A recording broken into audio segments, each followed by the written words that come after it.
वास्तुशास्त्रानुसार घरातील प्रत्येक कोना हा अधिक महत्त्वाचा आणि शुभ असतो. यामध्ये घरातील कोणत्या दिशेला काय ठेवायला हवे हे देखील पाहिले जाते. पण वास्तुशास्त्रातील काही नियमांचे व्यवस्थितरित्या पालन केले तर जीवनातील आर्थिक प्रश्न सुटतील. वास्तूच्या काही गोष्टींची काळजी घेतल्यास जीवनात सकारात्मक ऊर्जा प्राप्त होते, ज्यामुळे संपत्तीत वाढ होते असे म्हटले जाते. कौटुंबिक जीवनात सुखशांती निर्माण होते. कुटुंबातील लोकांना अपयशाला सामोरे जावे लागत नाही. जीवनात कोणत्याही गोष्टीची कमतरता भासत नाही. वास्तूनुसार धन, सुख, सौभाग्य आणि आनंदी जीवनासाठी काही नियम लक्षात ठेवायला पाहिजेत.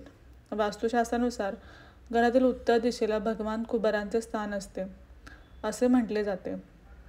आग्नेय दिशा ही पैशासाठी मानली जाते, तर घरातील ईशान्य कोपऱ्यात धन, सुख आणि समृद्धीची दिशा असते. ज्या लोकांनी पैशाशी संबंधित समस्यांचा सामना करावा लागतो त्यांनी या दिशेच्या स्वच्छतेची अधिक काळजी घ्यावी. वास्तुशास्त्रातील हे नियम लक्षात ठेवा.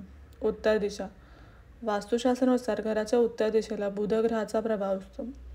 या दिशेला हिरव्या रंगाचा वापर केल्याने धनाची आवक वाढते. तसेच या ठिकाणी मनी प्लांट किंवा पाण्याचे कारंजे लावा. यामुळे सकारात्मक ऊर्जा घरात तयार होईल. उत्तर दिशेला आरसा किंवा बुधयंत्र स्थापित करा.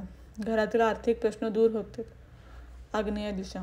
वास्तूमध्ये घराच्या आग्नेय दिशेला शुक्राचे स्थान असते. या दिशेला लाल रंगाचा वापर करावा.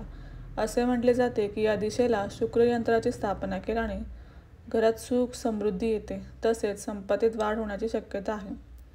ईशान्य कोन. वास्तुशास्त्रात ईशान्य कोन हा गुरुचे स्थान मानले जाते. या दिशेला गोष्टी नीट ठेवायला हव्या, तसेच हे ठिकाण अधिक स्वच्छ देखील असायला हवे.